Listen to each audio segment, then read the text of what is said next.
olha só, quando a gente começou a ter que fazer essa história de ensino à distância, de partir para esse ensino à distância, eu pensei em duas coisas diferentes. Eu sou muito fã, eu gosto muito de assistir aula, eu faço muito curso nesses ensinos à distância, principalmente no edX e no Coursera, que são duas plataformas das universidades internacionais, assim, de Harvard, do MIT. E o modelo que eles usam é o que a gente começou a fazer aqui. São vídeos curtos acompanhados de textos, né? O problema disso é que depende muito da disciplina e da vontade do aluno de ler aquele troço, de ter saco de ler aquele troço e assistir o vídeo. Nessa modalidade de EAD, que a gente está tendo que usar agora por conta da quarentena, não tem muito outro jeito, né? Vai depender muito do aproveitamento das aulas, das coisas, da disposição de vocês. Não tem muito outra alternativa além dessa, né? Eu vou poder colaborar com vocês um pouco, a gente fazendo essas videoconferências, dando uma força e tal, mas não tem muito mais assim como a gente melhorar essa história. Por mais que a gente esteja fazendo esforço, é um modelo diferente do modelo da aula presencial, né? A aula presencial funciona de outro jeito, com outra dinâmica.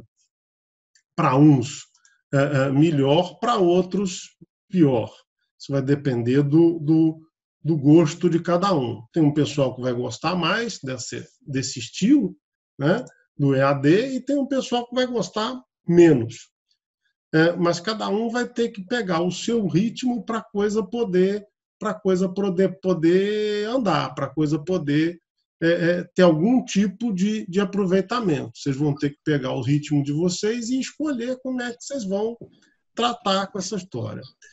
A gente não vai fazer aqui o que eu acho que tem alguns professores fazendo, porque tem uma aula de 2 horas, 3 horas por videoconferência, porque eu acho que ninguém aguenta um troço desse. É completamente diferente do que uma aula ao vivo. Me conta aí, o que vocês estão achando desse tipo de metodologia, desse tipo de abordagem que a gente está fazendo? Tem alguma sugestão, tem alguma ponderação? Aí está valendo, eu não estou, enfim, fechando questão que a gente vai fazer desse jeito, não. Estou aceitando sugestões.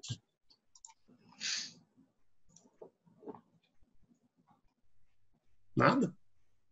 Nenhuma sugestãozinha?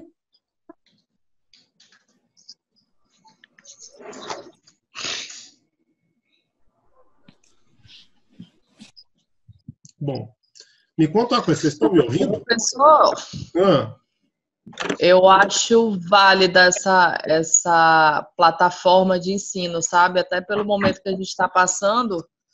E eu confesso que essa semana que eu tô me atualizando novamente. Eu estava bem perdida. E eu acho que com todos os professores ao mesmo tempo, nessa mesma sintonia de ensino, eu acho que é legal, acho bem válido. Até porque a gente não sabe até quando vai, né? Então não dá para ficar esse tempo todo parado. Verdade, não dá. Também porque o curso de vocês, se a gente ficar parado esse tempo todo, não termina jamais, né? Porque pelo menos, ao que parece, aí vão ser uns 2 meses nessa história.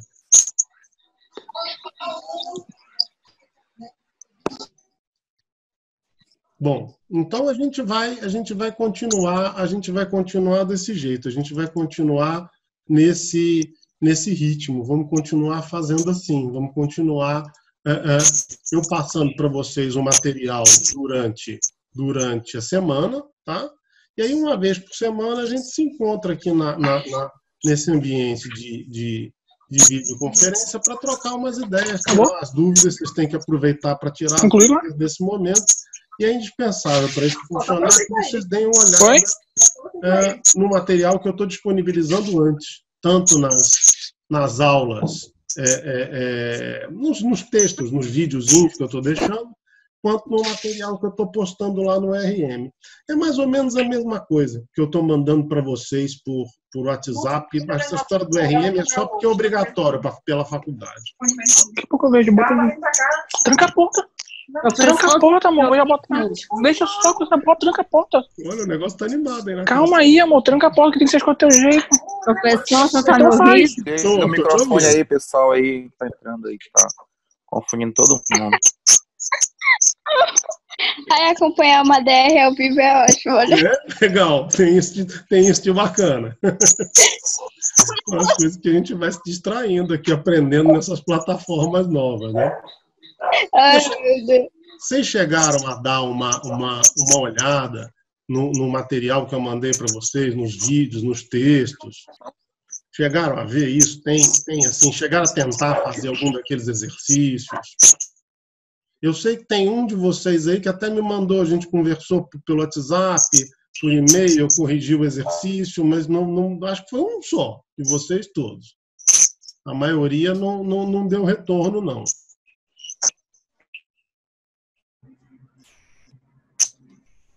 Me conta aí, galera. Algum de vocês tentou ler isso? Pode dizer que não, pode responder que não viu, não. Eu não vi, não, então. Eu sinceramente também não. Então tá. Vamos tentar fazer isso, acho que eu estou falando para vocês. Essa história da gente fazer esse troço à distância, nós vamos ter que ter mais disciplina, a gente vai ter que pegar mais pesado aí na leitura das coisas, senão não vai rolar, não vai ter jeito. O que eu insisti nos textos, nas coisas que eu mandei para vocês?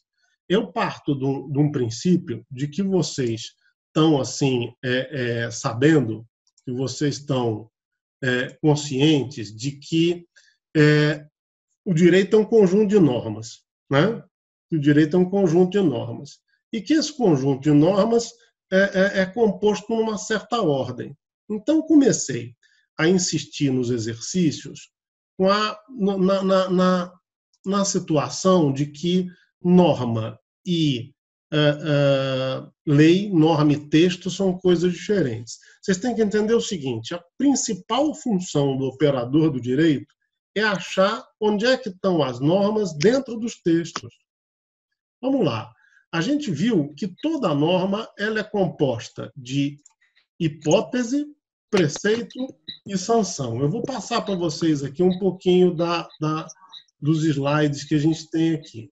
Toda norma é composta de hipótese, preceito e sanção. Tá? E a gente vai ter que aprender a achar dentro dos textos legais essa hipótese, o preceito e a sanção.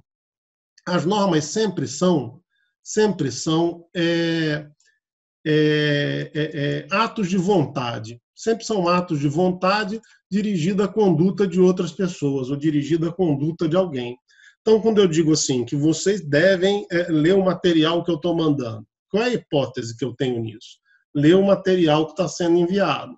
O preceito é sempre um valor. O preceito sempre diz sim ou não. Sempre é positivo ou negativo. Nunca vai ser diferente disso. Porque, veja você, o direito ele sempre obriga, ele ou obriga, ou proíbe, ou permite. Então, se ele proíbe, é negativo. Se ele obriga ou permite, o preceito é positivo. Então, eu tenho um enunciado e um valor, que é sim ou não ligado a esse enunciado. E uma sanção, que é a consequência desagradável pelo descumprimento do preceito. Tá? Não tem variação disso. Essas normas estão sempre expressas em textos, e os textos nunca são montados dessa forma, com essa facilidade, com essa tranquilidade, onde aparece a hipótese, o preceito e o sanção arrumadinho. Nunca, nunca, nunca, nunca.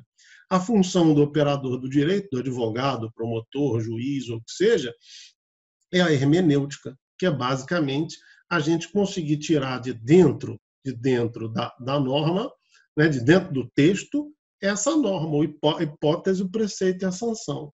Essa é a graça do negócio. É o que a gente tenta fazer no direito. É fundamentalmente a atuação do jurista, do jurista, do operador do direito, do advogado, do juiz. Não é para isso que vocês estão fazendo uma faculdade de 5 anos, para aprender a conseguir tirar corretamente a norma de dentro do texto, saber como é que ela se aplica no caso concreto. No mesmo texto, a gente sempre tira mais do que uma norma, pelo menos duas. Você pensa que tem duas pessoas que têm que fazer alguma coisa com aquela norma.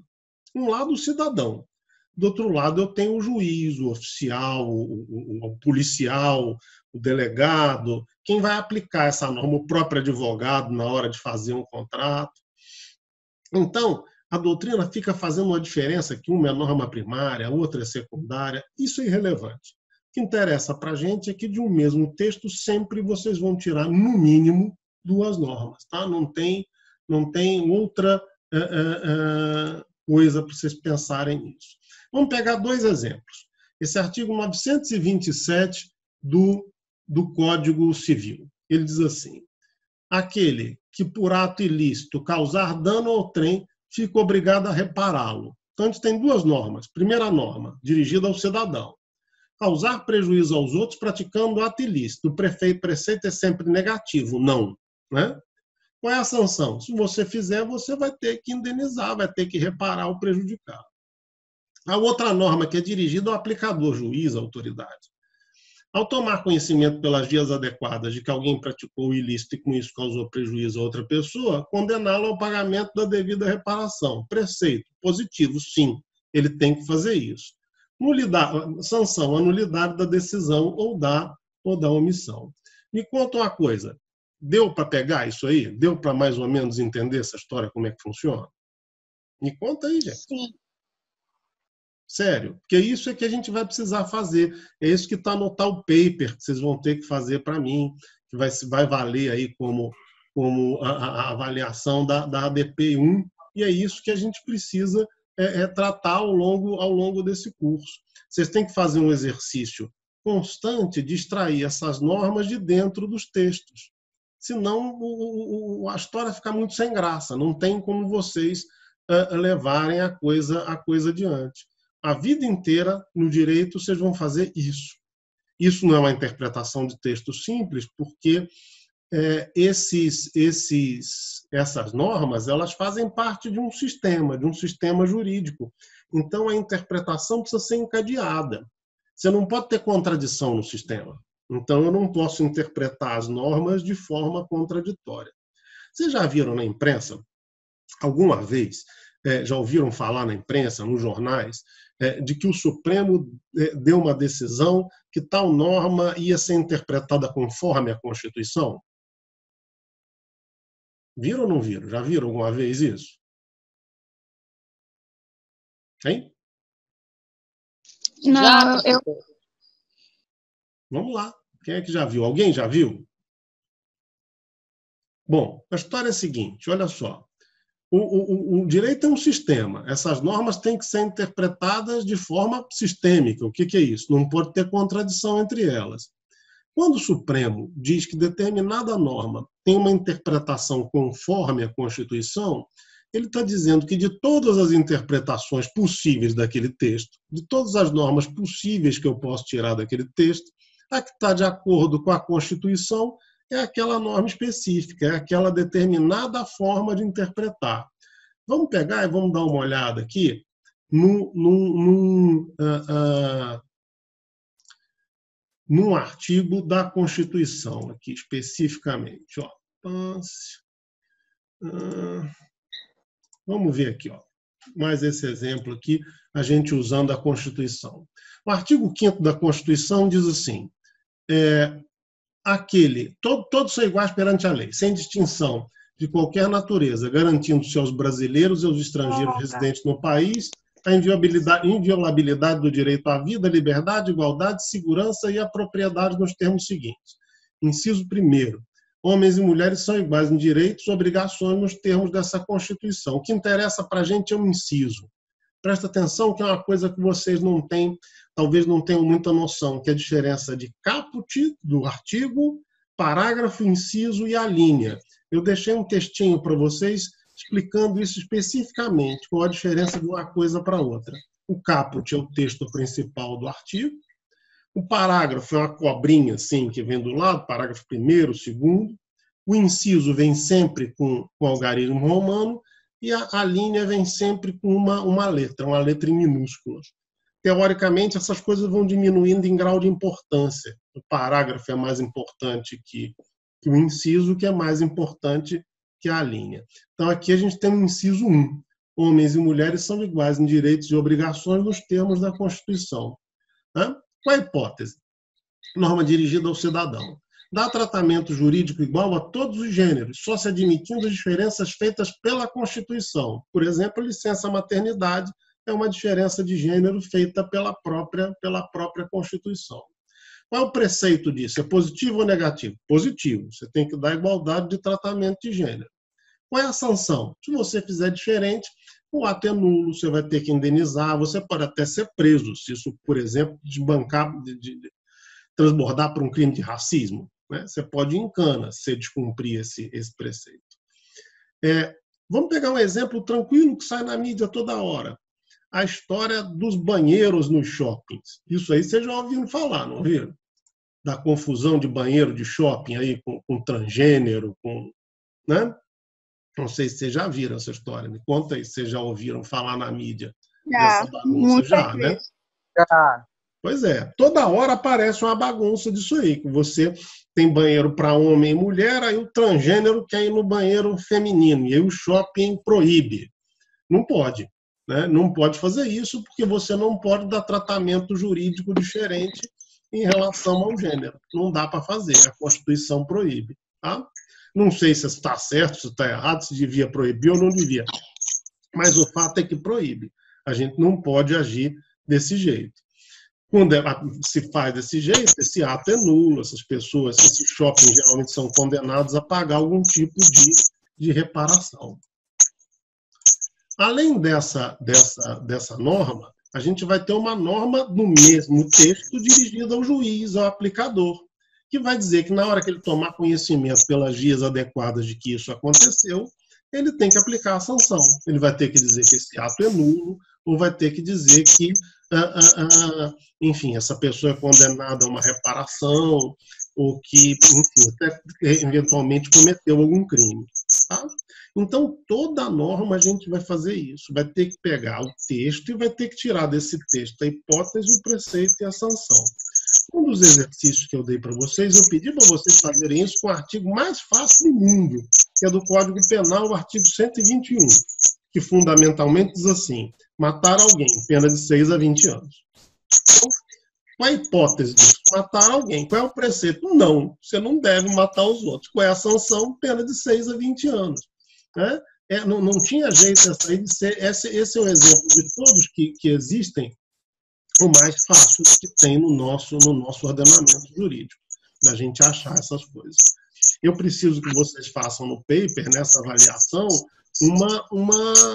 que vocês me passem o que vocês viram dessa história, como é que vocês se entendem com esse negócio aí de achar a hipótese, o preceito e a sanção. Vocês acham que vocês já dão conta de fazer isso? Me conta aí. Hein? O que vocês acham? Esse seu slide que o senhor está passando, se foi o que o senhor disponibilizou no RM? Disponibilizei esse slide no WhatsApp, no RM, e eu ainda tenho um canal do YouTube que tem isso tudo lá bonitinho, com tudo explicadinho, com os mesmos slides. Então, tá fácil de vocês terem acesso. Tá? Mas é preciso que vocês pensem nisso. Você tem um texto, vocês vão ter que interpretar esse texto, que é tirar de dentro do texto hipótese, preceito e sanção. Vocês vão ter que achar essa história como se fosse um caça-palavras. Né? Sempre pensa nisso. A hipótese é uma descrição, o preceito é sempre sim ou não. Não tem dificuldade, não vai nada além disso. Não passa de sim ou não. Ou é para fazer ou não é para fazer. Ou pode fazer ou não pode fazer. O direito só obriga, permite e proíbe. Não faz mais nada além disso. Toda norma jurídica só pode ter esses três comandos. Ou você pode fazer uma coisa, ou você não pode, ou você é obrigado. Então, por exemplo, Você não pode matar os outros. Você é obrigado a pagar imposto de renda. Mas você pode, enfim, fazer tudo que o direito não disser que seja obrigatório nem proibido. Por exemplo, você pode usar camiseta azul. Tem aqui o nosso colega numa foto aqui com camiseta azul. Ele pode usar camiseta azul. Você pode... Hoje em dia não pode ir à festa mais, mas antigamente podia ir à festa e qualquer coisa assim. Tá? O ponto seguinte que eu mandei para vocês é a questão do fundamento do direito.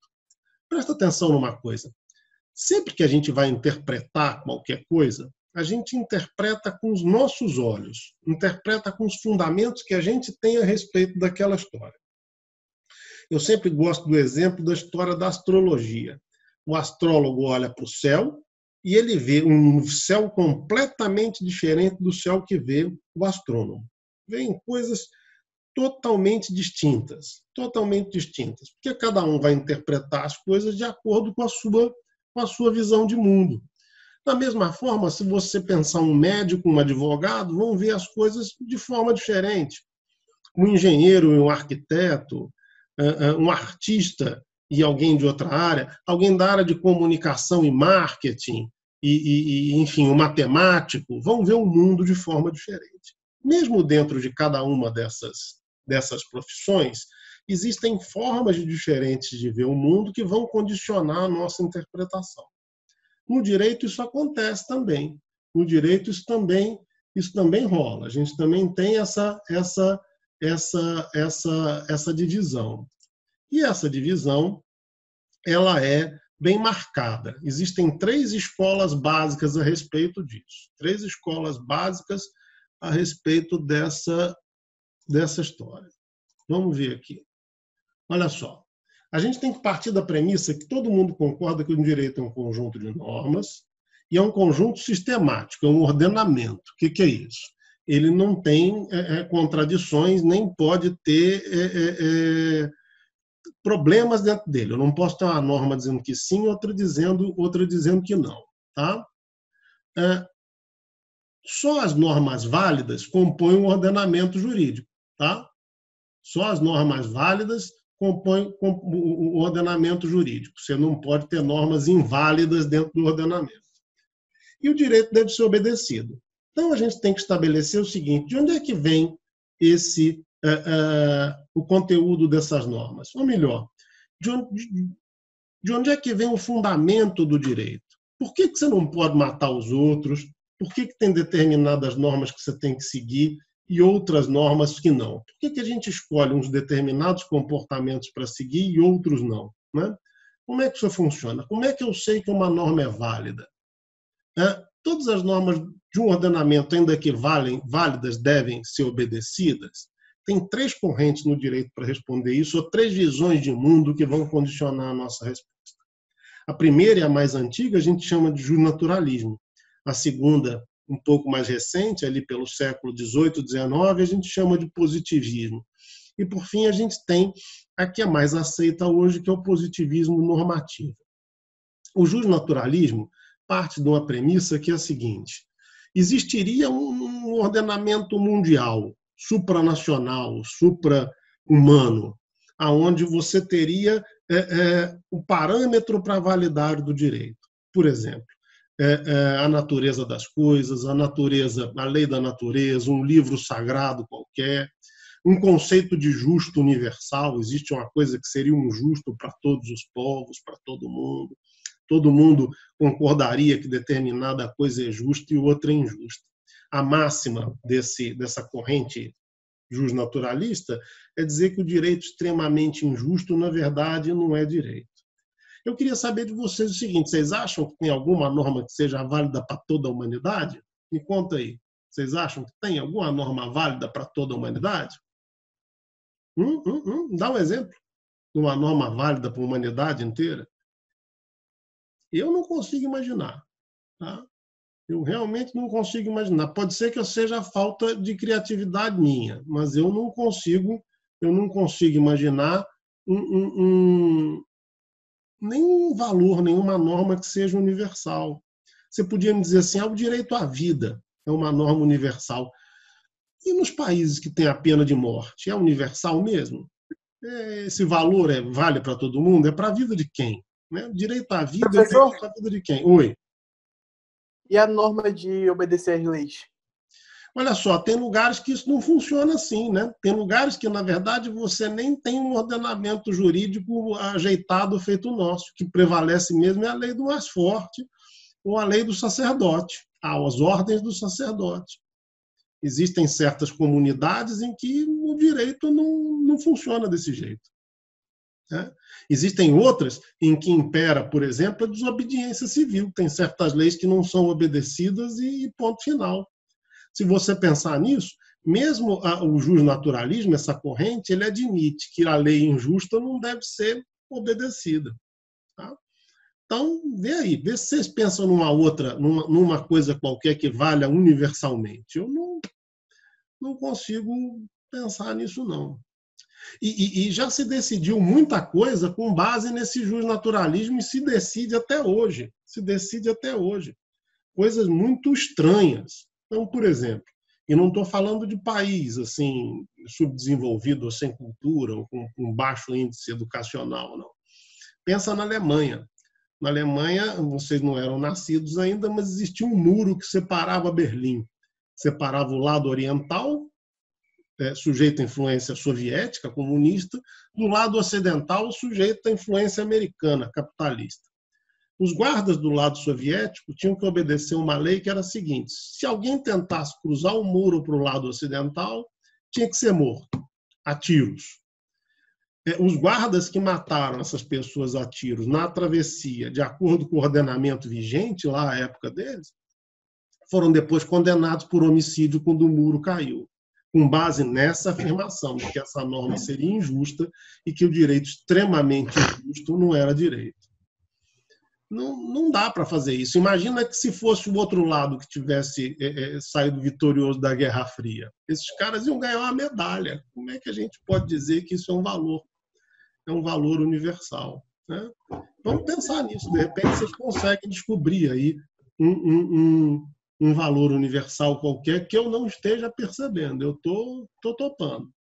Eu penso muito em culturas diferentes, né? Você imagina, por exemplo, na cultura muçulmana, em que a vestimenta é totalmente diferente, em que o direito é todo tirado e o direito é todo baseado numa sacralidade de um livro religioso. É completamente diferente da gente, funciona de uma forma completamente diferente. As meninas que estão aqui, vocês se imaginam usando burca, por exemplo? Vocês acham que ia ser? Imaginou burca em Manaus, nesse calor? Que loucura que ia ser isso? Talvez protegesse do coronavírus, mas ia ser desconfortável pra caramba ficar só com os olhinhos de fora. Então, esse direito natural de que existe uma ordem supra-humana que determina o que é o direito é muito complicado. E é um argumento muito fraco e que, infelizmente, é muito usado até hoje mesmo no direito brasileiro. Toda vez que a gente vê, por exemplo, vocês devem ter visto aí, vocês estão acompanhando o jornal agora, há várias tentativas de soltar um monte de presos, né? Um monte de presos com base em direitos humanos. Não sei, vocês acham que a gente devia soltar essa galera toda aí que eles estão pedindo? Me conta. Pensa que os caras foram julgados, condenados por um tribunal direitinho, eles não estão presos arbitrariamente. Vocês acham que a pandemia era uma justificativa para a gente soltar, não sei se todo mundo, mas a maior parte dos nossos presos? Com certeza não. Pois é, eu também acho que não. Eu não estou pensando num valor assim moral, não. Eu estou pensando na praticidade do negócio. Essas pessoas foram condenadas com o devido processo legal. Enfim, você ia acabar tendo um outro problema, que era o aumento da violência. Além da pandemia, do coronavírus, você ia ter um acréscimo da violência, que ia ser uma loucura. Porque aí os nossos direitos que iam estar sendo prejudicados. É isso. Né? E agora, muita gente, vocês vão ouvir muitos discursos na internet, muitos discursos até no próprio Poder Judiciário, dizendo que esses caras deviam ser soltos por um respeito aos direitos humanos, direitos atinentes, segundo eles, ou pertencentes a toda e qualquer pessoa humana, que esses direitos deviam ser respeitados, esses caras deviam ser soltos. esse justnaturalismo, aos meus olhos, é muito perigoso, porque ele pode justificar qualquer coisa, né? De repente, na minha visão de mundo, eu acho que a gente deve prender mais gente. Na visão de outra pessoa, você deve soltar todo mundo. Enfim, a coisa fica muito subjetiva, fica muito difícil da gente verificar.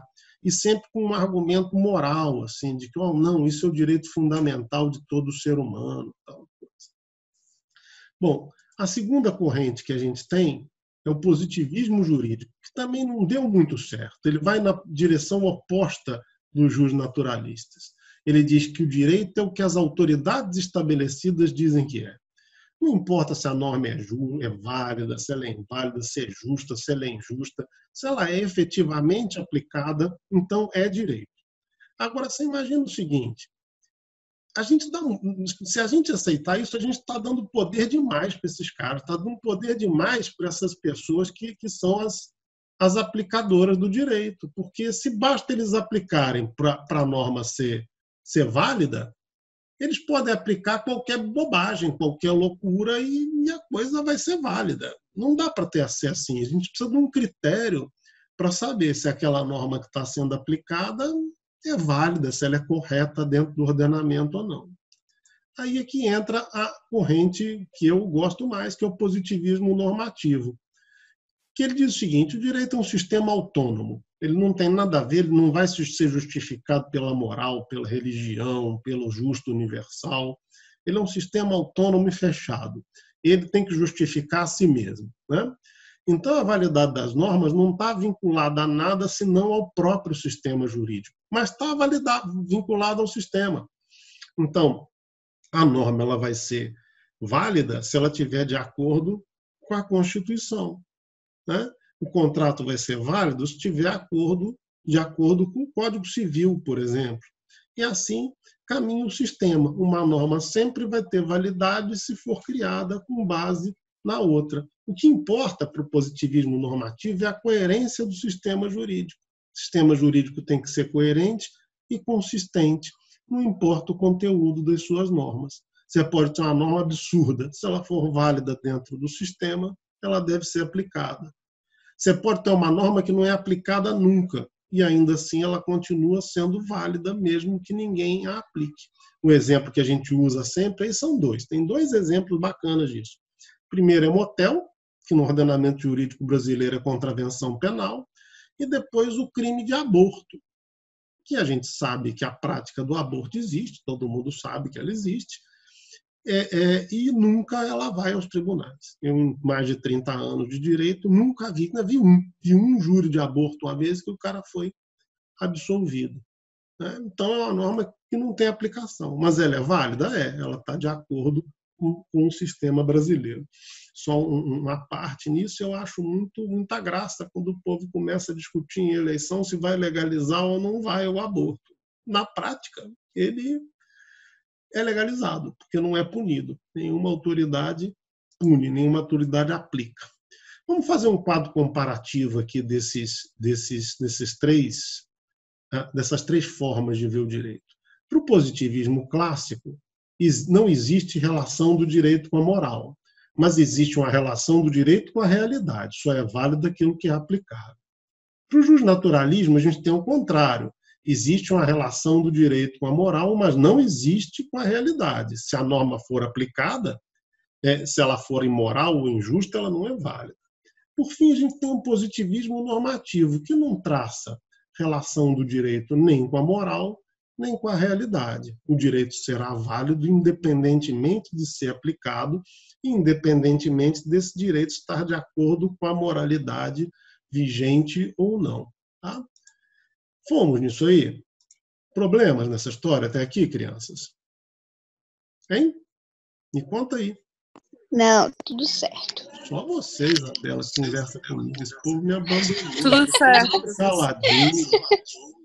Estou sozinho aqui. Está parecendo que eu estou gravando a aula.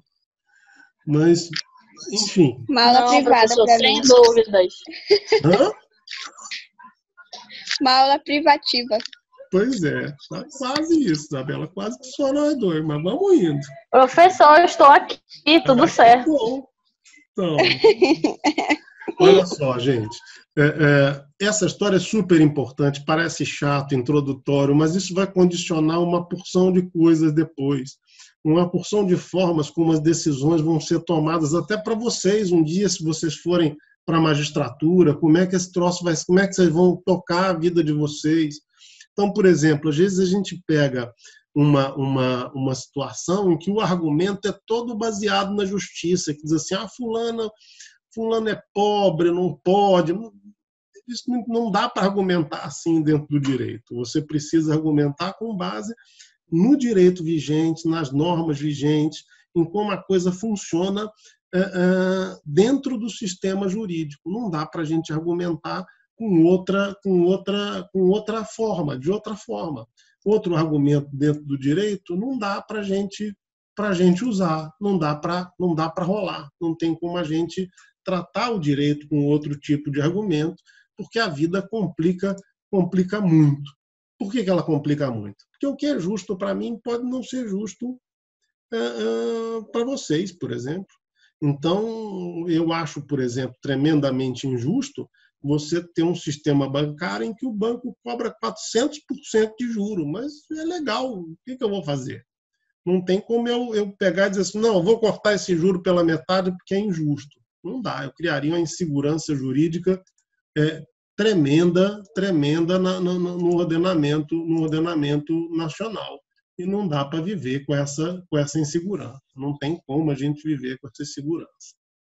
Bom, a gente viu isso, essa nossa primeira noção introdutória, que o único jeito de vocês se aprofundarem nisso, e que vocês precisam se aprofundar nisso, é dando uma estudadinha. Eu mandei alguns PDFs para vocês, alguns livros inteiros em PDF, pelo WhatsApp. Não consegui colocar todos no RM da faculdade porque o espaço era pequeno, não coube e tal, mas não, enfim, dá pelo menos uma folheada nesses livros em PDF. A respeito dessa questão do direito natural, mandei um livro do Hans Kelsen, que é sobre o direito natural, que é muito bacana. A respeito de como é que funciona a lógica interna do sistema jurídico, eu passei para vocês um livro do Villanova, que é sobre lógica jurídica, e sobre o tipo de fundamento que a gente usa para o ordenamento jurídico, se ele é absoluto ou relativo, que isso é uma outra história que a gente precisa ver. Eu passei para vocês um texto escrito por mim mesmo, que compara dois personagens da literatura, Antígona e Pórtia, que é um personagem de uma tragédia grega e de uma comédia de Shakespeare. Vale uma lida para a gente se aprofundar nisso. O tema seguinte, que todo mundo faz uma confusão danada, mas uma confusão danada mesmo, sem o menor motivo para fazer, porque não precisa. É a história da diferença entre uns conceitos assim básicos, direito objetivo, direito subjetivo, pretensão. São os conceitos que a gente não devia fazer confusão, porque eles são muito elementares e a gente tem, na verdade, muita gente velha já no direito que faz confusão com esses conceitos. Vamos dar uma olhada neles aqui agora. Tá? A gente vai tratar nesse nosso PowerPoint dos conceitos de direito objetivo, direito subjetivo, dever, sujeição, pretensão e obrigação. O que é o direito objetivo? É aquele direito que é objetivamente válido, independentemente de estar sendo aplicado. É o que a gente vai chamar de norma abstrata. Ele está lá paradinho no mundo das ideias, sem perturbar, sem encher o saco de ninguém. Está lá quietinho na dele.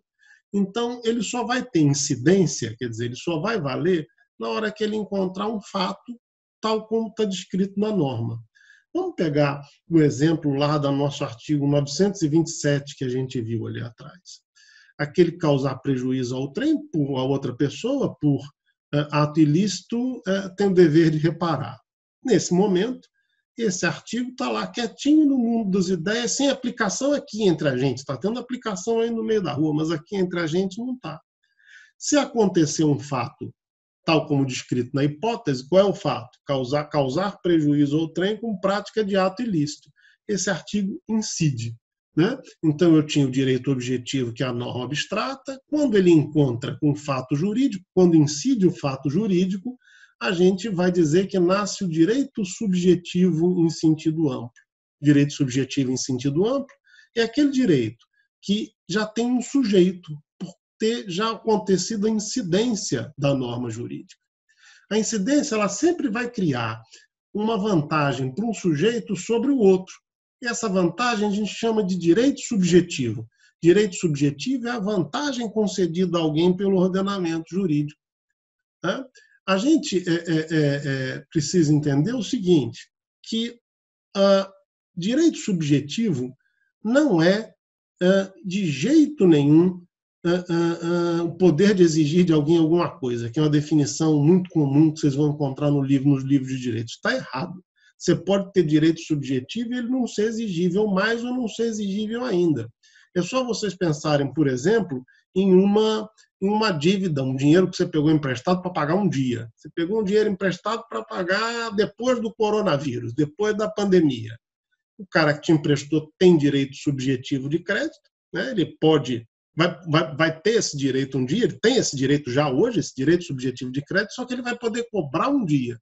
Existe o direito, mas não existe a exigibilidade. Existem dois tipos de direito subjetivo. Primeiro, o direito subjetivo, ele tem, do outro lado, um dever jurídico. Ele só pode ser satisfeito com a atuação de alguém. O segundo é um tipo de direito que se satisfaz com a mera manifestação da vontade, com o mero poder do seu titular.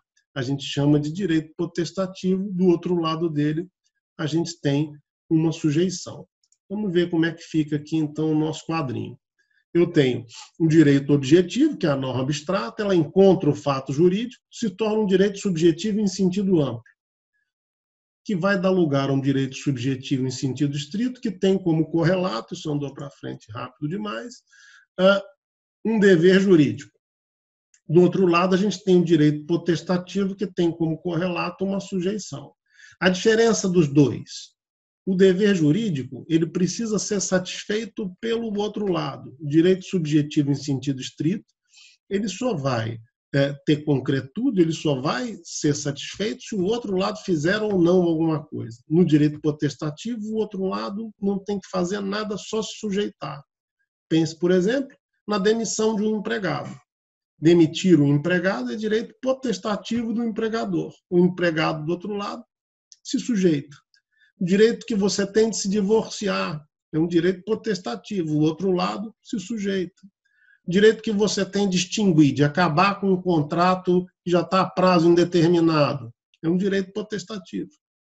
Já o direito subjetivo é o direito de você receber um dinheiro, é o direito de você cobrar que alguém faça ou deixe de fazer alguma coisa.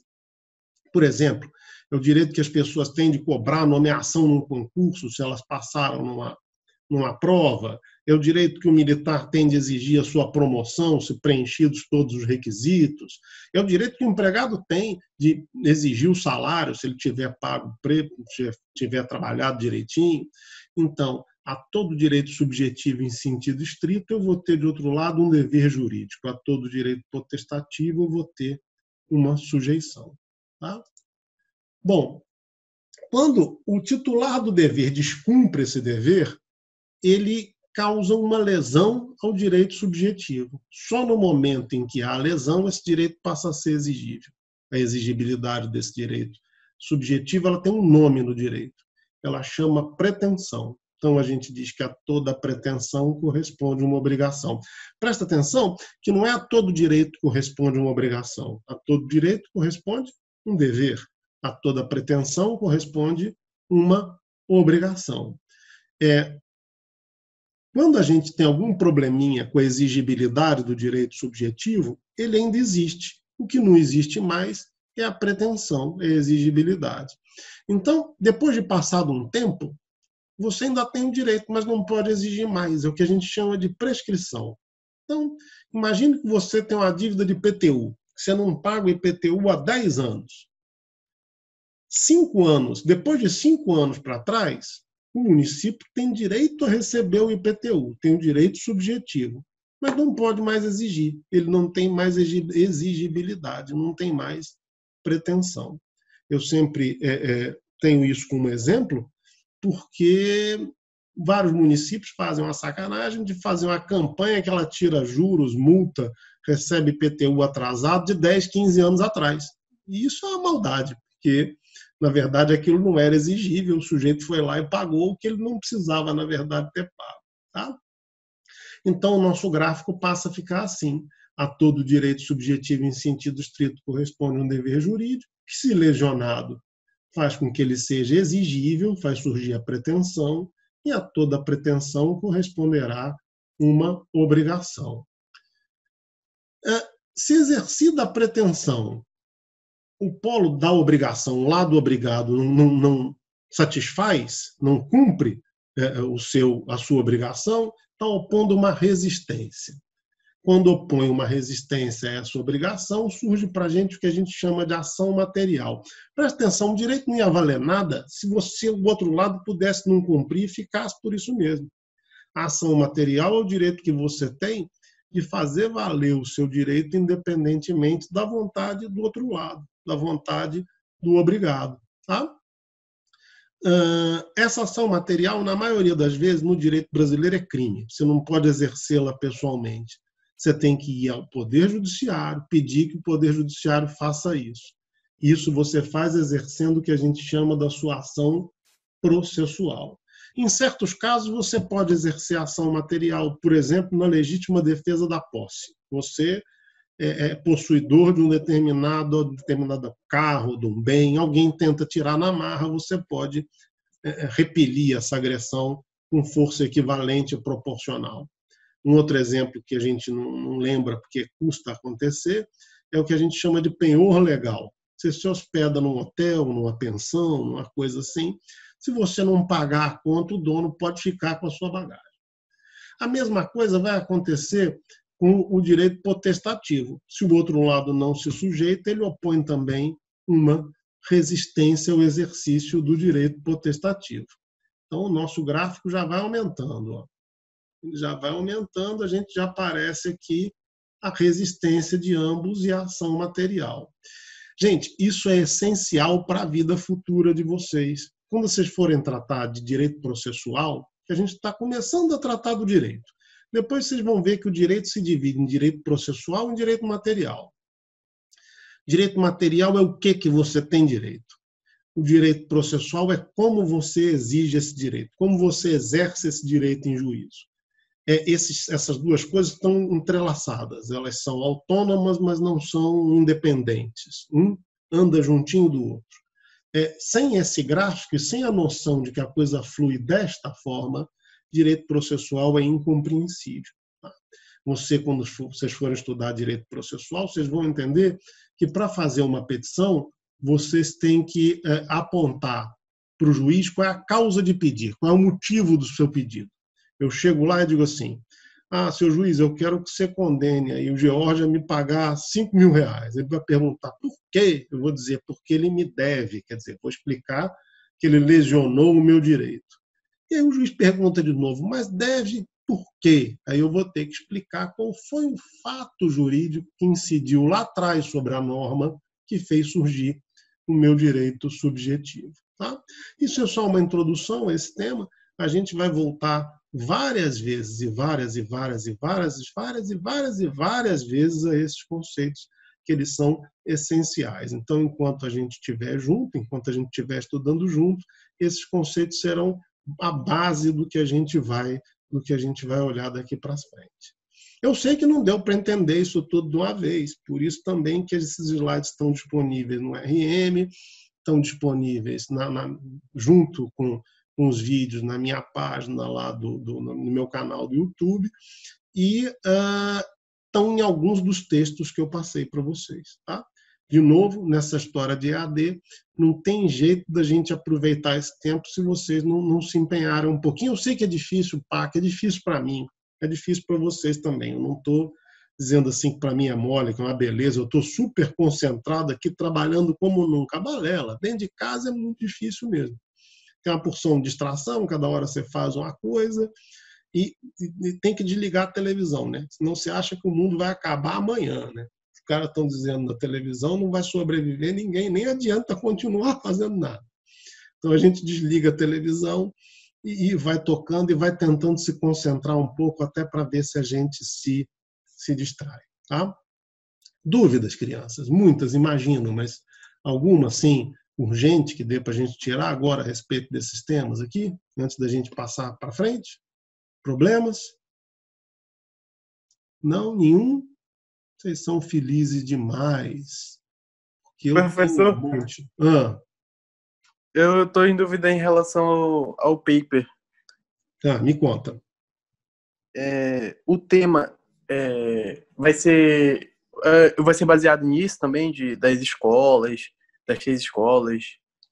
Olha só, eu passei para vocês duas questões nos exercícios aí. Uma era achar em determinados textos a diferença, as normas dentro de certos textos, certos textos legais. E outra, eu quero que vocês façam um paralelo dessas escolas, né, que a gente passou aqui, com a relação entre absoluto e relativo que tem num dos textos que eu passei para vocês. Existem duas formas de você ver o mundo, basicamente. Uma que entende que tudo que tem no mundo é relativo, que tudo dá para a gente negociar, tudo dá para a gente conversar, que as coisas variam de acordo com o espaço, com o tempo, com a cultura. E outra forma que diz que entende o mundo como absoluto, universal, atemporal, eterno. Então, eu quero que vocês façam a correlação dessas duas coisas, das escolas, com essa diferença entre o absoluto e o relativo. Mas o que eu disse no primeiro dia de aula para vocês continua valendo, eu não estou preocupado com isso, não. Vocês têm que fazer um paper, um papel qualquer, me mandar até o dia 1º de maio com o nomezinho de vocês e eu vou tascar a nota aqui. Eu acho que o interessante é que vocês aproveitem essa oportunidade de fazer o paper como uma oportunidade de estudar. Tá? Ver esses temas que vocês usarão para o resto da vida e lhes fará a maior falta se vocês não compreenderem eles agora. Tá? Alguma outra dúvida, gente? Só sobre o paper? Alguma dúvida sobre o tema? Nada? Poxa. Vamos lá, então. Olha só. Professor? Oi? Sobre o paper. Eu tinha dito que era para fazer também em cima daquelas 2 questões do primeiro exercício, né? Então pode fazer em cima deles também. Pode fazer em cima deles. Vocês têm que me mandar até dia 1º de maio, tá? Que é o prazo que a Luciana deu. Tá ok. Tá bom? Bom, dúvidas sobre a matéria que a gente viu até agora. Vocês têm alguma? Que dê para a gente tirar aqui? Professor, então são 2 opções para o paper? Oi? Então há 2 opções para o paper. Isso as aí. 2 questões do primeiro exercício ou paralelo entre as escolas absoluta e relativa. Isso aí. Exatamente. Tem que ser em dupla, não pode ser em trio, porque em trio só pode ser com turma de mais de 50 alunos e a gente na pauta tem 20 e poucos. Então, não dá para ser em trio, não pode ser 3, tem que ser de 2 em 2. E lembrando sempre que de 2 em 2 online, né, gente? Não saiam de casa. Tem que ser de 2 em 2 pela internet. Tá? Bom, gente, fora o paper, alguma dúvida a respeito do que a gente viu aqui, do nosso direito objetivo, direito subjetivo? A gente vai precisar muito desses conceitos. Esses conceitos serão essenciais para a vida de vocês e eu não estou de sacanagem, eu não sou de fazer terror, eu estou contando para vocês que vocês vão precisar, porque vão mesmo. Dúvidas? Bom, se não, então a gente vai partir para frente. Olha só, na matemática você não consegue fazer nada sem saber somar, diminuir, multiplicar e dividir. A base inteira da matemática são essas 4 operações. No direito, a base inteira do direito é um troço que a gente chama de teoria da relação jurídica. Pensa no seguinte, todo direito regula relações entre pessoas. Você imagina um sujeito que vivesse absolutamente sozinho em algum lugar do mundo? Se bem que eu acho que não tem nenhum lugar do mundo mais que tem uma pessoa sozinha, né? Não tem. Nem ilha deserta, isso que não existe mais. Está tudo ocupado com 7 bilhões e meio de habitantes. Mas você imagina um sujeito que vivesse sozinho, ele jamais precisaria de direito para nada, né? Ou que vivesse só assim com seus cachorros, com seus gatos, não precisaria de direito. O direito ele serve para regular as relações interpessoais. Todas as nossas relações interpessoais são reguladas pelo direito. Se vocês não há como a gente pensar, porque não existe nenhum aspecto da vida que não seja regulado pelo direito. Pense no aspecto mais tolo da vida de vocês. O direito regula. A coisa mais banal que você puder fazer todos os dias, o direito regula. Sei lá, escovar os dentes. O direito regula. Você tem direito de propriedade sobre a pasta de dente, você tem direito de propriedade sobre a escova, você tem um contrato de fornecimento de água com a companhia de água. Enfim, não existe nada na vida da gente que, de alguma forma, o direito não regule. Todas as relações sociais nas quais a gente se envolve são reguladas pelo direito. E, na medida que o direito as regula, ele faz surgir direitos subjetivos, direitos potestativos, deveres, sujeições. Tudo que o direito regula faz surgir essas coisas, direitos potestativos, toda essa dinâmica que a gente viu até aqui. Então, o direito regula o tempo inteiro relações interpessoais.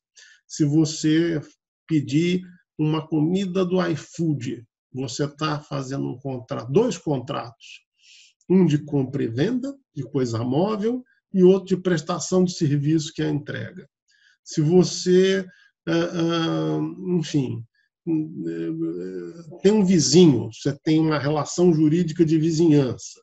Se você mora num condomínio que quer usar a piscina, tem essa relação jurídica de relação de condomínio. Se você está gripado e resolveu sair de casa sem máscara e você pode estar infectado com coronavírus, existe uma relação jurídica, você está praticando um crime que é de espalhar a epidemia, não sei o quê, tem um tipo penal para isso. Então, tudo, até os aspectos mais banais da vida da gente, em sociedade, são regulamentados pelo direito. Então, a gente diz que o básico para a gente entender o direito é a teoria da relação jurídica. A teoria da relação jurídica, ela é formada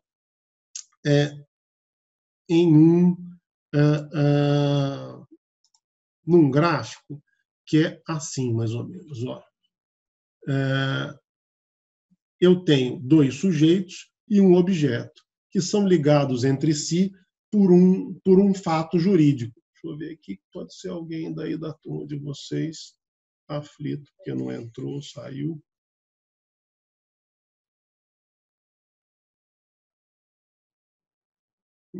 Tá, não é não.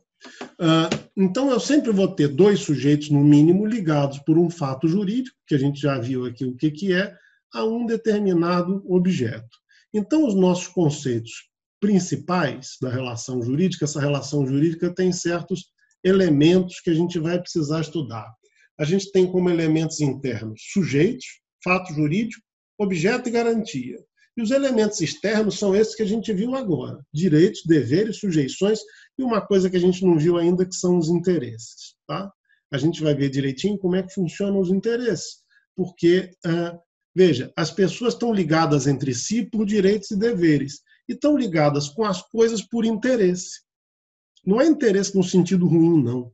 Pensa, por exemplo, assim: eu sou proprietário, sou dono desse computador aqui que eu estou transmitindo a aula para vocês. Eu não tenho uma relação com o computador, porque a relação é sempre entre sujeitos. O que eu tenho com relação ao computador é um interesse jurídico. Né? No direito de propriedade, num lado da relação jurídica você tem o proprietário e do outro lado você tem todo mundo, toda a coletividade, que é obrigada a se abster do exercício da sua propriedade. Tá? Então, para a gente poder ser feliz com o direito, nós vamos ter que estudar todos esses elementos da relação jurídica: sujeito, fato jurídico, objeto e garantia. E a gente vai ter vários slides, várias aulinhas dessas a respeito desses elementos da relação jurídica, desses elementos internos, tá? Sujeito, fato jurídico, objeto e garantia. Sujeito de relação jurídica sempre será uma pessoa. Pessoa não necessariamente pessoa física, mas pessoa juridicamente considerada. O que é uma pessoa juridicamente considerada? Pessoa tem uma definição bacana que diz assim, é o centro de imputação da ordem jurídica. Não vi nada isso. Pessoa é todo ente capaz de exercer direitos e contrair deveres ou sujeições. Todo mundo que o ordenamento jurídico diz que pode contrair deveres ou sujeições ou exercer direitos serão pessoas. No ordenamento jurídico brasileiro, toda pessoa humana é pessoa, para efeito do direito. Nem sempre foi assim, tá? Quando a gente pensa na escravidão, a escravidão ela despersonaliza o escravo.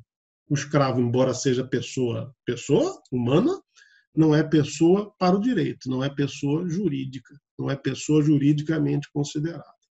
Além das pessoas humanas no direito, a gente vai ter as pessoas ficcionais, as pessoas jurídicas. As pessoas jurídicas você conhecem bem. São as associações, sociedades, fundações, partidos políticos. Né? É coisa que não é gente, mas é centro de imputação da ordem jurídica. Tudo mais será objeto. Então, a primeira divisão que a gente vai fazer no direito é entre sujeito e objeto. Tudo aquilo que não for pessoa será coisa. Tudo aquilo que for coisa pode ser objeto de relação jurídica. Tudo que não tem personalidade jurídica, portanto, é uma coisa. Um cachorro é uma coisa. Um gato é uma coisa para o direito. Uma escultura é uma coisa. Não sei. Pense na coisa aí com um valor mais bacana que vocês imaginam, para o direito será uma coisa. A gente chegou até a ver, numa das aulas que a gente conseguiu ter antes da pandemia, como é que funciona a situação jurídica do cadáver. O cadáver é uma coisa, que a personalidade começa com a vida, com o nascimento, com vida, e termina com a morte. Depois que morreu, até a gente vira coisa. Tá? Então, a primeira grande dicotomia, a primeira grande diferença do direito é a distinção entre pessoas e coisas. Pessoas serão sujeitos de relação jurídica e coisas serão objeto de relação jurídica. Tá? Essa é a dicotomia que a gente vai ter aí. Problemas, meninos? Dúvidas? Hein? Alô? Acho que não, né? Ninguém está dizendo nada, todo mundo dormiu ou entendeu? Não, estou entendendo sim. Então, estamos indo, mais ou menos, pelo menos? Então, tá bom. Tá? Então, a primeira dicotomia que a gente vai fazer é essa. Então, vamos lá ver um pouquinho a respeito das pessoas, porque as pessoas têm... Professor, Oi? Eu não te ouvi, desculpa. O senhor vai deixar essa aula gravada? Vou deixar a aula gravada. O senhor vai deixar a aula gravada? Vou sim, vou deixar gravado e vou botar lá no YouTube, tá? Porque não, no canal da faculdade não cabe, lá no RM. Tá? Fica de boa que fica gravado. Tá, a internet está caindo muito aqui, não dá para entender. Tá, não, mas eu vou deixar gravado. Tá. Fica tranquilo. Aqui em Manaus a gente tem esse problema com a internet, aqui em casa também tem. Vamos dar uma olhada, então, nessa história das pessoas. Pelo menos uma introdução a essa história das pessoas, porque isso aí vocês vão ter que dar uma olhada melhor, uma estudada melhor. Tá?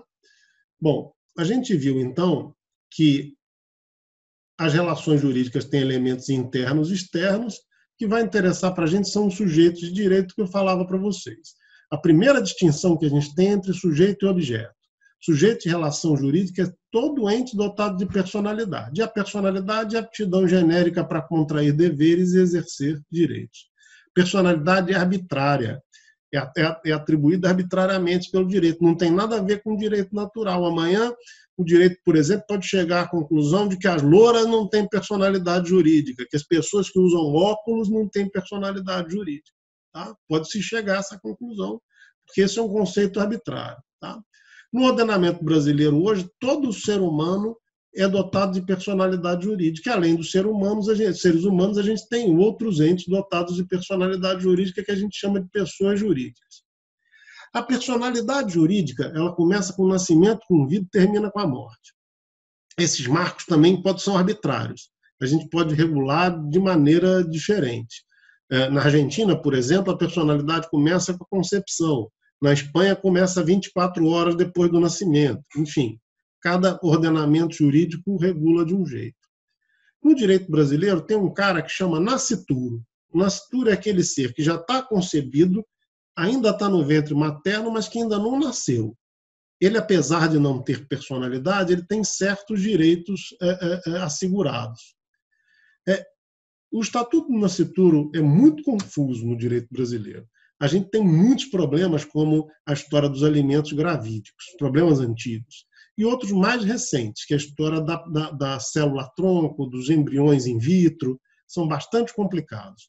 Tem uns outros problemas mais complicados ainda, que é a questão dos embriões implantados após a morte das pessoas. Você imagina, por exemplo, que um sujeito deixou lá um embrião congelado com a então esposa dele, morreu, depois de 10 anos ela resolve gestar aquele embrião. Como é que é a situação jurídica dessa pessoa que vai nascer? Tá? É extremamente complicado. Eu recomendo a esse respeito que vocês deem uma lida no voto que eu vou deixar para vocês do ministro Aires Brito, quando ele trata das células tronco embrionárias. É um voto curtinho, ele trata essa matéria muito bem, ele trata essa matéria com detalhe, como é que essa coisa funciona no ordenamento jurídico brasileiro, a posição do Supremo. A gente não pode confundir nunca capacidade e personalidade, são coisas diferentes. A personalidade é a aptidão genérica para você contrair deveres e exercer direitos. A capacidade é a possibilidade que você tem de fazer isso por você mesmo, sem a necessidade de intervenção de uma outra pessoa. Então, por exemplo, imagina um garoto de 10 anos, uma pessoa de 10 anos. Ele tem personalidade jurídica, tem aptidão genérica para exercer direitos e contrair deveres. Só que ele não pode fazer isso sozinho porque ele é menor de idade. Então, ele vai precisar ser representado pelo seu responsável, porque ele é absolutamente incapaz. Imagina que esse garoto cresceu e fez 16 anos, né? Não fez 18 ainda. Ele continua incapaz, só que agora relativamente incapaz. Ele não será mais representado, ele será assistido. Qual é a diferença prática de uma coisa para outra? O absolutamente incapaz, a vontade dele não conta ou conta muito pouco. O relativamente incapaz, a vontade dele conta, mas vai precisar ser completada pela vontade do seu responsável. Então, uma coisa é você ter a personalidade, que é essa aptidão genérica para contrair deveres e exercer direitos. Outra é a possibilidade de você fazer isso sozinho, né? Essa possibilidade de fazer isso sozinho, essa incapacidade absoluta e relativa, por regra, ela é dada pela idade. Então, são absolutamente incapazes os menores de 16 anos e relativamente incapazes os maiores de 16 e menores de 18 anos. Tá? Professor? Oi? Como é que funciona esse absoluto e relativo, então, no caso dos emancipados, né? Que eu acho que, se eu não me engano, a partir de 14 anos, alguma coisa assim. O emancipado, ele não é. A partir de uma certa idade, a partir, se não me engano, de 16 anos, a nossa legislação, ela diz que o responsável por aquela pessoa que devia assisti-la pode emancipá-la. O emancipado é plenamente capaz, porque quem devia assisti-lo atestou que ele tem discernimento completo dos seus atos e responde por si mesmo. O emancipado é absolutamente capaz. Ele é capaz de todos os atos da vida civil, pode fazer tudo sozinho, sem precisar nem de assistência, nem de representação. Tá? Uma coisa bacana é assim, o estado das pessoas, se elas são capazes ou incapazes, não é dado pela lei do país em que elas estão, e sim pela lei do seu país de origem. Deixa eu te dar um exemplo. Imagina, por exemplo, que num país qualquer a capacidade plena fosse aos 16 anos. Tá? Esse menor de 16 anos aqui no Brasil, que é desse país aí hipotético, ele é plenamente capaz para todos os atos aqui no Brasil também. Esse exemplo não funciona muito mais, não acontece isso muito mais, mas acontecia muito entre Brasil e Portugal até a 2002, quando entra em vigor o Código Civil atual. No Código Civil antigo, a capacidade plena no direito brasileiro se dava aos 21 anos, e em Portugal aos 18. Então você tinha um português que morasse no Brasil, com 18 anos, ele tinha capacidade plena, porque no ordenamento dele ele tinha capacidade plena. Tá? É um pouco confuso, mas é assim que funciona. A lei que rege o estado das pessoas é a lei da sua cidadania, do lugar em que elas nasceram, tá? De onde elas são cidadãos, não necessariamente onde nasceram. Tá? Mas é o que vai regular a capacidade.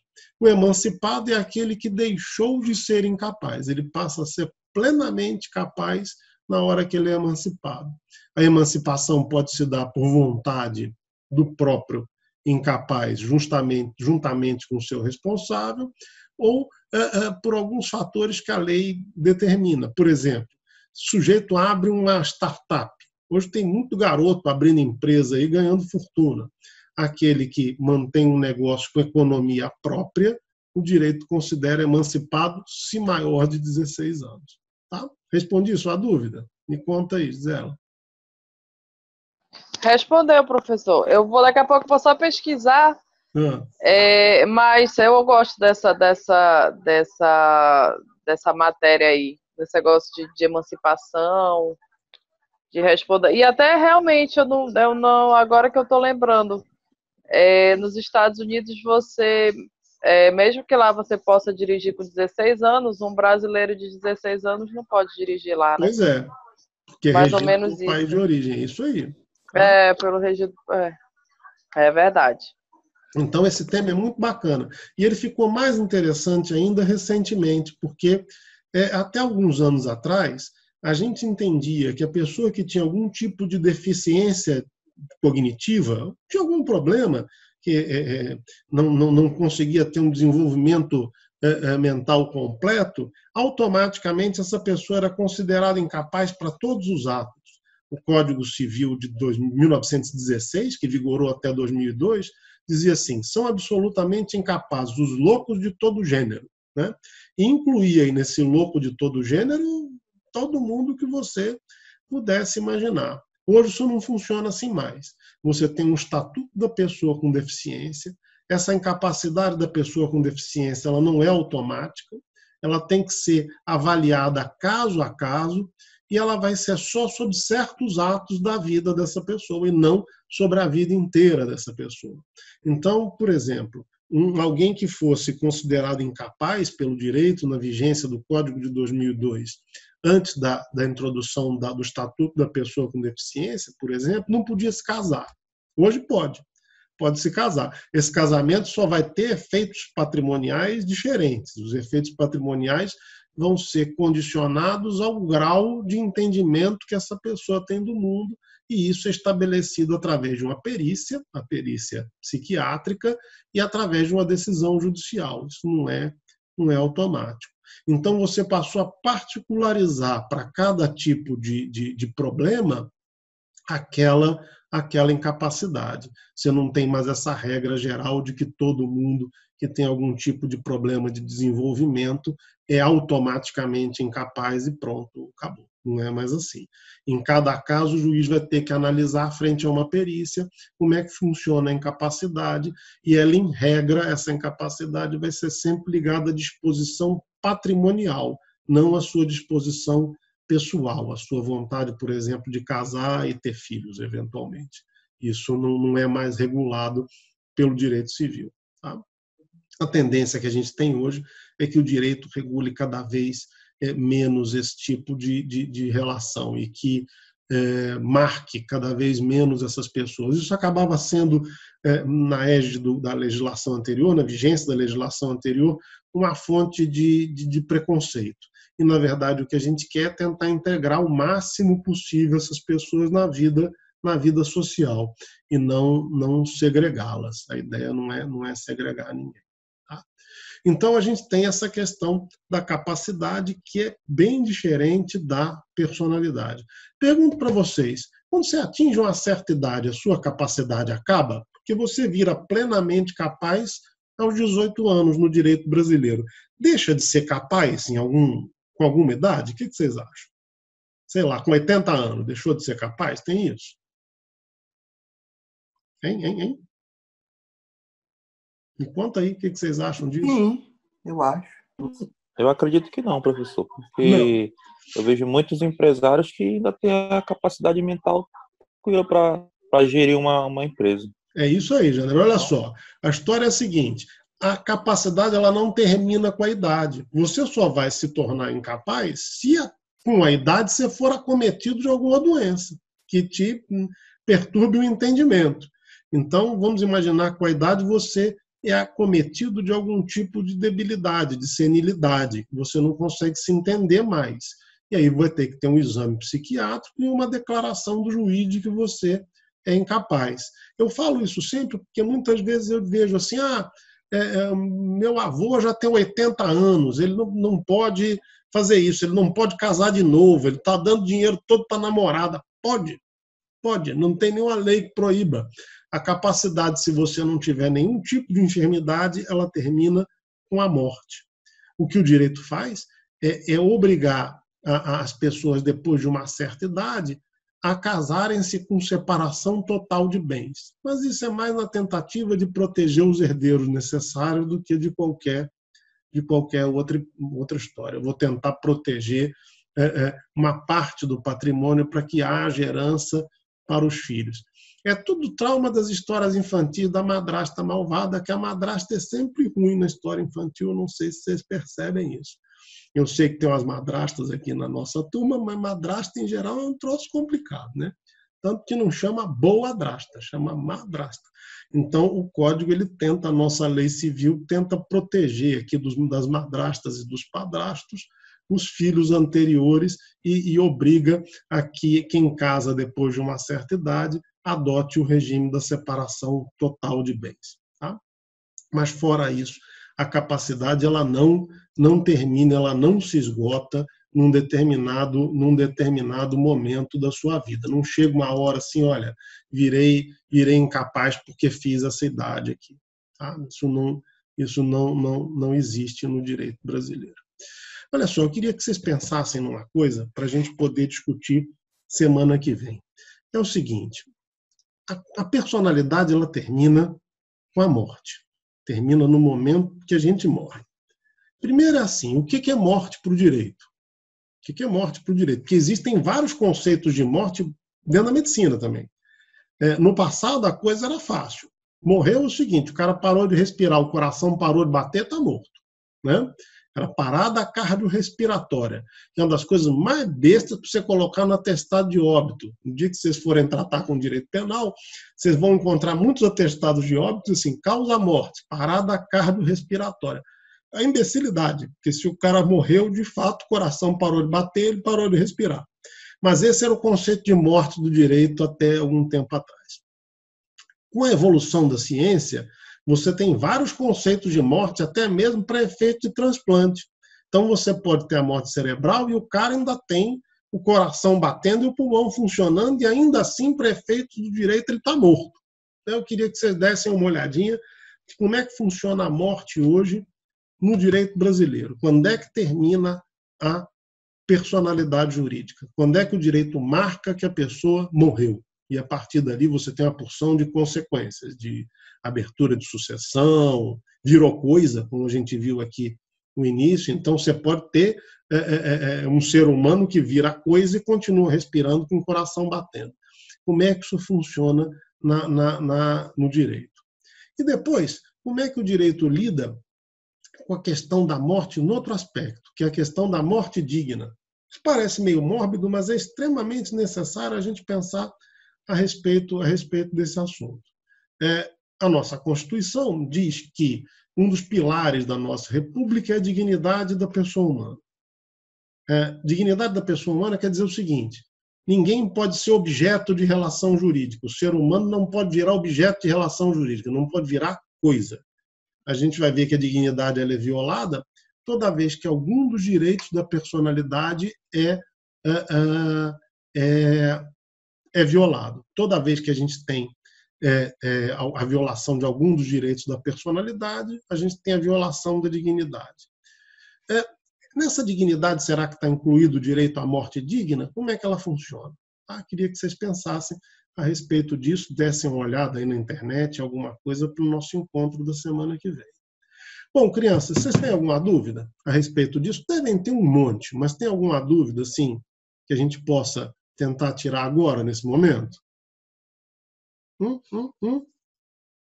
Hein? Nenhuma? Professor, dá uma repetida na questão do que você pediu para pesquisar.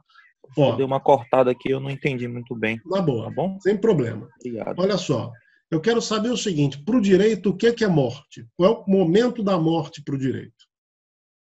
Quando é que o direito considera que a pessoa morreu? Se é quando o coração para de bater, se é quando o cérebro para de funcionar, ou se em algum outro momento. Quando é que aquilo que era pessoa virou uma coisa? Qual é esse momento? Depois é o seguinte, se o direito à dignidade que você tem garantido na Constituição garante a você a morte digna. Como é que isso funciona? Pense, por exemplo, num doente terminal que não tem mais solução para ele, o cara está lá sofrendo, não tem saída para ele. Está lá, já era. Não tem, entregou, não tem saída. A gente pode abreviar a vida desse cara de alguma forma, ele pode abreviar a vida dele de alguma forma, os médicos podem manter ele vivo para sempre, tem alguma coisa que a gente possa fazer a respeito disso. Isso que eu queria que vocês dessem uma estudada para a gente começar a nossa semana que vem tratando disso. Alguma outra dúvida, crianças? Hein? Nenhuma mesmo? Vocês são pessoas muito felizes. Quem não tem dúvida nenhuma é muito feliz. Eu tenho muitas, inclusive a respeito desse tema que a gente está tratando, que a gente tem tratado aqui. Bom, o que é que vai acontecer daqui para diante? Todos esses slides que eu passei para vocês aqui já estão disponíveis, tanto no meu canal do YouTube, quanto no RM da faculdade, junto com uma bibliografia. Na nossa semana que vem, os slides que eu vou mandar na semana que vem, a gente vai fazer o seguinte, nós vamos tratar dessa questão da morte, que eu falei para vocês, e em seguida vamos começar a tratar dos direitos da personalidade. Quais são esses direitos da personalidade, como é que eles são tratados no direito brasileiro. Direitos da personalidade, eu vou adiantando para vocês, é o direito que o nosso ordenamento concede para toda e qualquer pessoa. Então, o primeiro deles é o direito à vida. Depois do direito à vida, a gente tem o direito à integridade física. Além do direito à integridade física, eu tenho direito ao meu nome, tenho direito à minha imagem, à minha honra. Então, esses direitos são chamados direitos da personalidade. Esses direitos que a gente vai ter que tratar um por um, para ver o que acontece quando eles são violados. O que acontece quando eles são violados, como é que a gente evita a violação desses direitos, como é que se dá essa dinâmica. Ok? Dúvidas, meninos? Problemas? Não? Jefferson? Professor? Oi. Qual vai ser o exercício do trabalho parcial, que vale 3 pontos? Porque essas duas opções para o paper... Na verdade, vale 7, né? Você sabe que eu não pensei nisso ainda? Vamos fazer o seguinte, durante a semana eu passo para vocês pelo WhatsApp. Vou pensar num exercício aí para 3 pontos e passo para vocês. Tá? Ok. Esquente a cabeça com isso não, que isso é tranquilo. Eu, sei lá, hoje à noite ainda, daqui a pouco eu vou pensar um pouquinho a respeito disso e conto para vocês qual vai ser. Tá? Então, olha só, se vocês não têm dúvida nenhuma, a gente já está aqui conversando há 1h30, mais do que isso, eu não tenho saco, acho que vocês também não, porque, enfim, uma coisa é a gente está pertinho, está brincando, está interagindo de uma forma mais fácil, outra através da internet, que eu acho um pouco mais complicado. Né? Gostei do dedinho para cima ali do George. Tá? Mas tá, gente, então vamos ficando por aqui. Eu vou passar mais, já coloquei mais alguns, já disponibilizei alguns slides mais para vocês e durante a semana vou disponibilizando outros e tenta dar uma lidinha, uma assistidinha nos vídeos para a gente interagir mais na semana que vem, combinado? Fechou? Então tá, meninos. Muito obrigado pela presença, tá? Fechou. Estaremos aqui semana que vem na mesma bate-hora, no mesmo bate-local, para a gente discutir o que vocês leram durante a semana. Pô. Tem que ler durante a semana para a gente poder Pode deixar, professor. entender. Tá bom? Beleza, gente. professor. Obrigada. Boa noite. Ótima aula. Obrigada. Tchau. Obrigada. Tchau. Boa noite. Obrigada, Vou tentar ler professor. lá. Nada, gente. Eu que agradeço.